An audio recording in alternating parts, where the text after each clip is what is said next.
America. Now we're going to take everybody to the Caribbean. We're going to take you to the islands with Dr. Ted Emanuel, who's going to talk about boosting natural immunity on a macrobiotic level. So, Dr. Emanuel, are you there? Yes, I am. Can you hear me? Yes, and we can see you as well. Wow, for the first time I did it right. Hello, Dr. Emanuel. It's not my thing. I'm the best at the things I do, but the computer, I'm learning. I really want to learn. Anyway, welcome everyone. And this, I think, is my second time around. And the last time I was a little off because, again, I was having a problem. But this time I hope that it's much better than the last time. I'm asking everyone just to have an open mind because I'm involved in an area of natural medicine that is really a little different than the ordinary, if I can say that, natural medicine. And this way is the macrobiotic way. Most people, when they hear the word macrobiotics, they're thinking about brown rice. Or brown rice alone. But the reason why brown rice is used is because of its centering attitude or relationship with the blood. Different than any other grain, different than your vegetables or your fruits or any food out there. Rice is a little bit more human friendly when it comes to the blood. So we focus on the blood, yes, but rice is not everything about macrobiotics. Macrobiotics is dealing with the body as a whole and not as a part. So we work with the body from a systematic perspective and not a symptomatic one. So if we are to help a customer, patient, with a disorder, which is what we see, disorders, we must know the person's height, their age, their weight, the place of origin, where they're from, the race, and all those things, so that we can not just deal with the present, but we go back 7 generations or even further in order for us to treat the body fairly. As we know, there are organs and there are glands. These organs don't just work independently. Each organ has a related partner. So you find the way the body was created, you have a male part in behavior as you have a female part in behavior. I'll give you, for instance, the kidneys and the bladder. The kidneys are solid and cannot carry anything but sludge. The bladder is a vessel, so we see anything that is expanding on its natural state. We see it as a balloon, we see it as a vessel that carries, you know, the bladder carries urine. And there is that relationship between kidney, bladder, bladder, kidney. But you also have the sweat glands. And all these 3 players are in the water phase of the body. So we cannot just see the kidneys and bladder and someone says, hey, I'm having kidney problems or kidney infection, and not know which of the kidney, because the right kidney deals with the body differently than the left kidney. So we have to really know what we are seeing. And we apply this to every organ and its related partner. Working with the electromagnetic flow of energy, we have to know whether the energy is up or the energy of that person is low, in order for us to make the appropriate recommendation. So today we're talking about building immunity. Well, what are the organs? Someone comes and says, man, my immune system is low. I cannot just say, okay, get some sleep, which is what most people would recommend. And we do need rest, but restful rest. Now, rest alone cannot do it. Man cannot live by bread alone.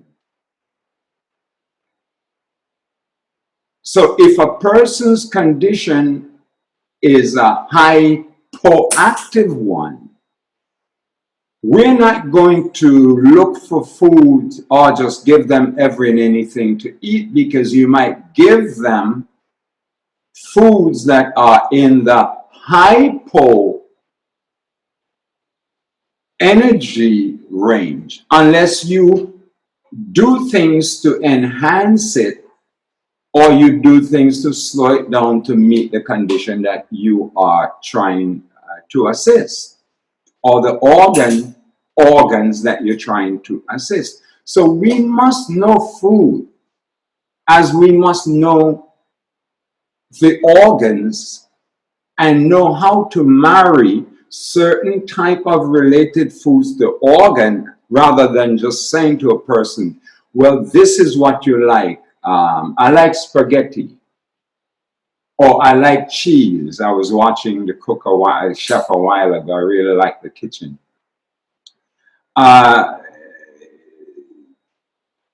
body's made to eat anything, but the things we eat and drink can be devastating to our blood system, which in turn will destroy our system. Is a heavy word. Will send our system out of balance. So in macrobiotics, we are forever seeking balance, harmony within the organism as a whole.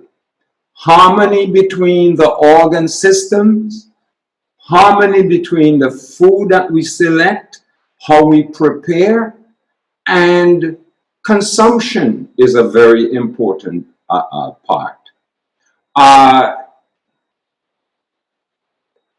So let's start with digestion.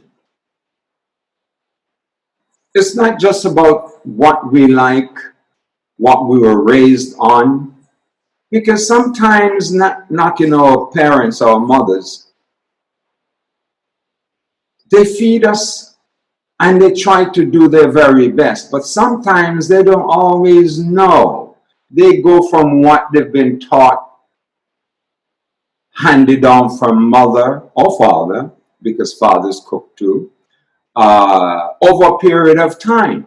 So if we cannot recognize the disorder that that person is in, we end up giving them a lot of wonderful things, but not recognizing the overall condition they're in at that present time. Now, where do we want to take that person depends on our understanding of not just the foods, but the entire human condition as well as constitution. So we are able to recognize certain disorders by way of sight, by way of touch, taste, smell. So we're not just giving foods because they are good. A person wants to lose weight, so I give her brown rice. And that doesn't work that way because we are staying away now from balance.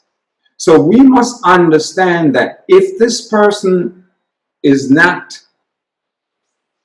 doing well with their immunity, what are we going to do? How are we going to start? Well, first we have to know the condition of that person's digestive system in order to select the appropriate things that are required for that individual at this present moment. Because you see that person a month from now or 6 months from now, you may not want to recommend the same things. So we start with understanding the disorder that person is in at this particular time. Now, the selection would be depend on, yes, the condition of their digestive system. Well, why the digestive system?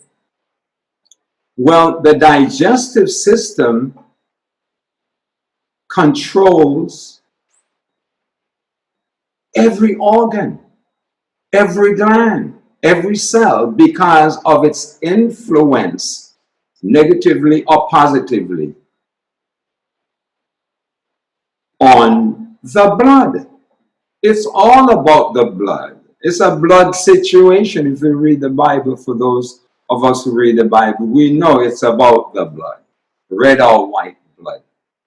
So we're going to start to select something for someone who is diabetic. Let's keep it within the immunity range there.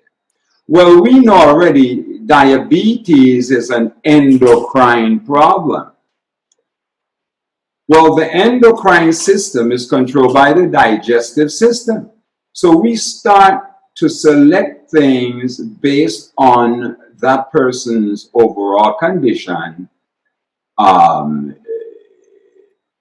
We have to know whether they eat late at night, whether they are drinking too much liquids, what type of liquid,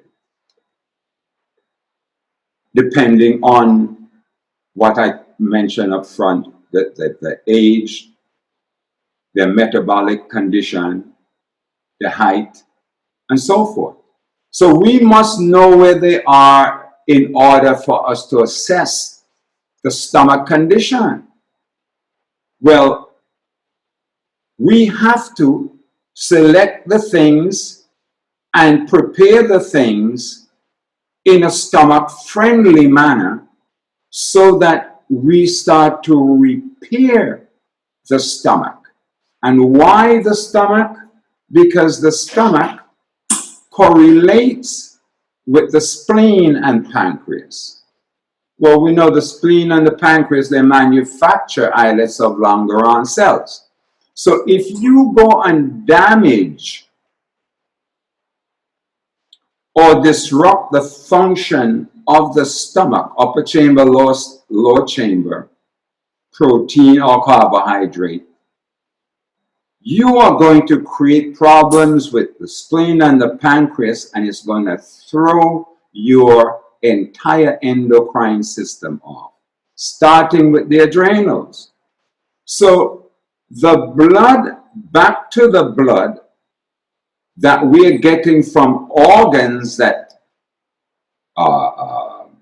these organs that are actually breaking down and starting the first phase of digestion, we have to know that the types of foods will not wear out the stomach and then wear out the spleen. So we're always here seeking to bring balance between the relationship between stomach and spleen, so we can move on to the blood to be able to influence all the other organs that follow the spleen and the pancreas. Now, within the endocrine system, we have the thalamus, the hypothalamus, the pineal, pituitary glands, but they are all controlled by the gut. The last time I was on, someone mentioned, asked me about the relationship between CBD and the gut. Well, the gut is very, very and most important because it feeds every organ, every gland in the body. These intestines, they do miraculous things for the blood, to the blood, with the blood. So if we don't understand the energetics of these things that we're feeding the blood with, then we are not, more times than not, doing the blood system much justice. So the gut itself is very, very crucial, especially the colon, the large intestine. From the ascending colon, the transverse colon, to the descending colon. All of which control your hormonal and reproductive systems. So in order for us to do the endocrine system justice, we have to make sure that the entire digestive system is in order and eat for it, work for it to improve it.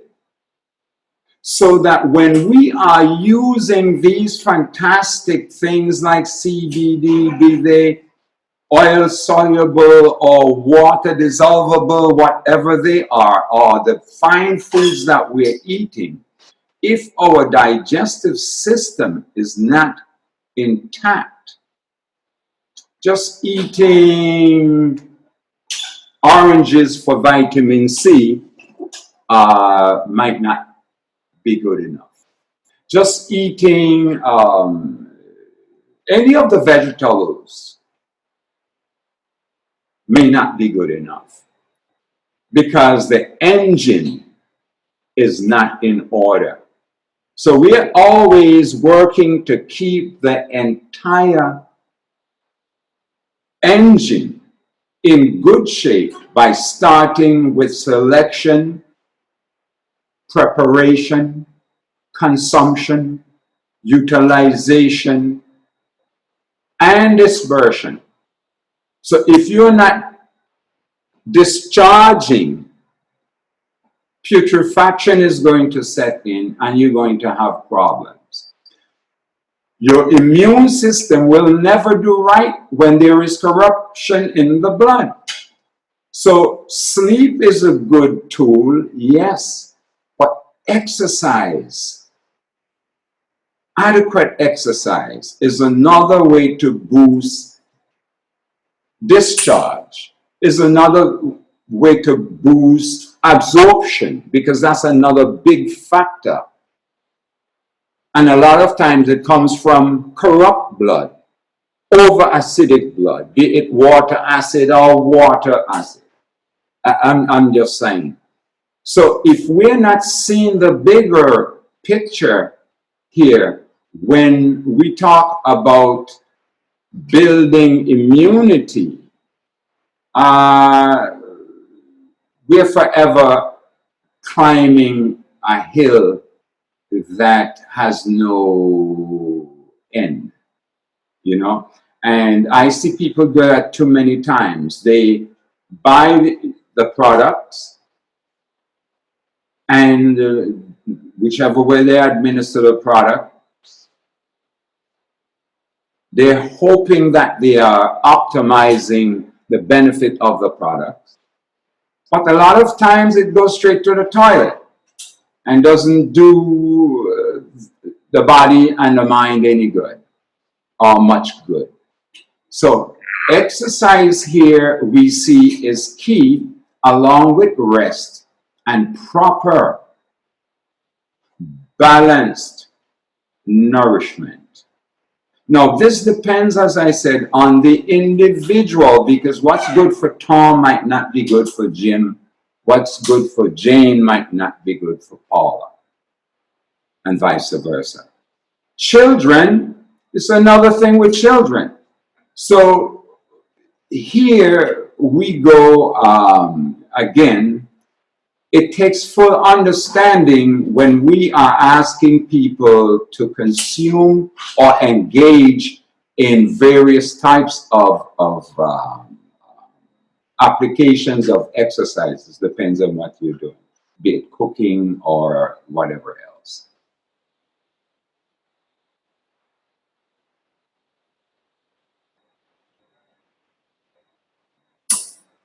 Am I there? Are you hearing me? Oh, everyone is on mute. Yes, we can hear you just fine. Thank you. Oh, okay. See, I don't know how much time I have left to talk, so I'm speaking in a hurriedly way, so please excuse me. Yeah, you're good, Dr. Ted. You've got a few minutes left.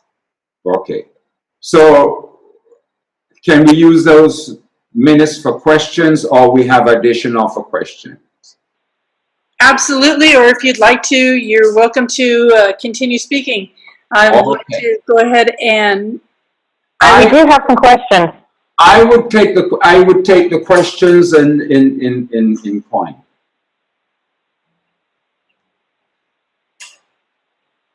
Okay, Tasha.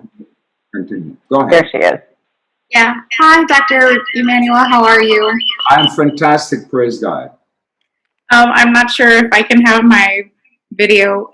Oh, thank you. There we go. Who am I speaking with? Oh, Tasha. Yeah, hi. Hi, I'm Tasha. Nice to meet you. Hi, Tasha. Yeah, there are a couple of questions to ask of you. Yes. The first question is, what common vegetables can be incorporated in daily meals that can improve immunity? Okay, what kind of vegetables? Depends on your chewing ability. Right now, what we do mostly, we ask people to blend some and eat some solid. Blend some and eat some solid, because you're never sure. For instance, if I say celery, very high in minerals. Celery, the stalk or the leaves, both leaf as well as the stalk itself. Stalk for the minerals and the leaves for the chlorophyll and other things. Brussels sprouts. Wonderful. Who likes Brussels sprouts? A Brussels sprout is very powerful, just as much as powerful as a cabbage. Just like a baby to an adult. Okay? Brussels sprouts, avocado is very good for immunity.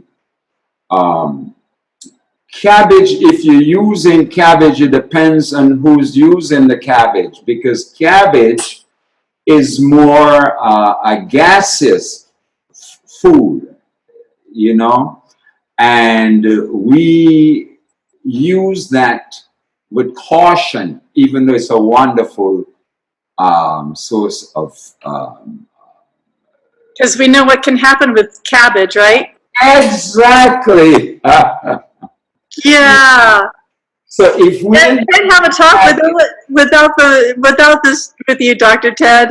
It just is what it is. Love you so much.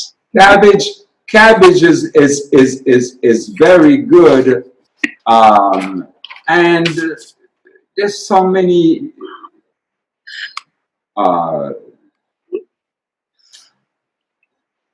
my mind just went back. There's so many foods to bring out here. Didn't mean to distract you there. Carrots are very good, but most people, they have the carrots, but they don't have the carrot leaves. There's a reason for that, because most people spread the leaves with some kind of foolishness. But if you are growing carrots, the carrot leaves, Just like the beet leaves, we don't recommend beets unless you do things to change the energy there because of that type of sugar plus nightshade. But the leaves of that food is very, very good for blood making. Seaweed, extremely, extremely important. The Japanese used kombu and wakame, but especially kombu, right after Nagasaki, when the US dropped the bomb on them. That's what helped them to survive. So seaweed. But the kombu itself is very high in minerals. Okay? Wakame is also good, but we prefer in a way to use or recommend kombu because kombu is known as brain food. We use kombu for Alzheimer's and dementia and sex drive and so forth. So it's endocrine related. We use it because of the high levels of minerals and trace elements. Dr. Ted, may I interrupt? We're running out of time here, and I do have one more question as well from. Yes, the last vegetable is hijiki. Okay, but go ahead with the next question. Thank you. We have a question. Would like your opinion on breadfruit and soursop. Breadfruit. You said breadfruit? Yes. And soursop. That's got to be a Jamaican question. But it's very, very good questions. Let's take breadfruit, for instance. We prepare breadfruit here either cooked, boiled, fried, roast, right? Who's eating which one? Because if a person has a problem with acid, an acidic or an overly acidic condition, or diabetic, or a person with cancer, or a person with heart disease, hypertension, and they use that fried breadfruit, it can be a problem, depending on how much they eat and how often they eat that particular way of doing it. If a person is dry, not having enough moisture, and they bake the breadfruit and remove the moisture from the breadfruit, you don't want to give that person breadfruit. If a person is diabetic, when a breadfruit when it gets full,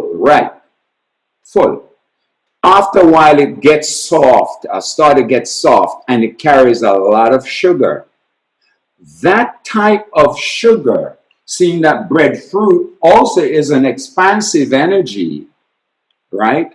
We don't recommend unless that person is a person who's very active. So that's for breadfruit. Breadfruit is good food, but who is eating what? Who are you giving it to, and how is it prepared? How often are you having breadfruit? Okay, so wonderful thing, but it can be a very dangerous thing. I would not give a person with cancer breadfruit in any way, form, or fashion, in a way of speaking. Nor would I give them soursop. Right. No, people have soursop. It's a wonderful fruit. And if you've had a nice, sweet, fresh soursop, there's nothing like it. It is very acidic, okay, scobic acid. And depending on how and the type of soursop it is, because some soursop just as sweet sop, okay, or even sweeter sometimes, carries a lot of sugar. Some can be very sour, so it depends on the soursop. Now they're using soursop here on the island and I guess other places and they claim that it cures cancer. Well, I am not in the curing business. I've never cured anyone nor healed anyone. People say that about me. They call me the healer of the millennium. The body does that for us as long as we care for it with love. Okay? So I'm very particular in what I recommend, and I'm not that concerned about what others are using. I use divine wisdom and understanding of the energetics of food and how to apply them to the condition and the situation at that moment with that individual. So I would never treat or care for any diabetic, two diabetics the same way, nor two weight loss person the same amount of weight the same way, nor two type of cancer the same way, because cancer is gendered, and I deal with cancer based on the gender and energetics of that particular cancer. Who is the cancer in? Who is the diabetic like that? Easy. Thank you, Dr. Emanuel. And Jessica and I have something very special to present to you for your time and participation in Canna World Expo. Yes, every single time you have stepped forward and been just awesome. We love it. Thank you so much. We got everybody here. Ready, Denise? Ready? 3, 2, 1. Guess what? It was a sharp one. I know how to remedy that too. Yeah. Always. We're always waiting for like, oh gosh, we've got this down. We're never going to have Dr. Ted on, and we're going to have so much fun. We're going to have such a great time. Not only we have information, but we have fun.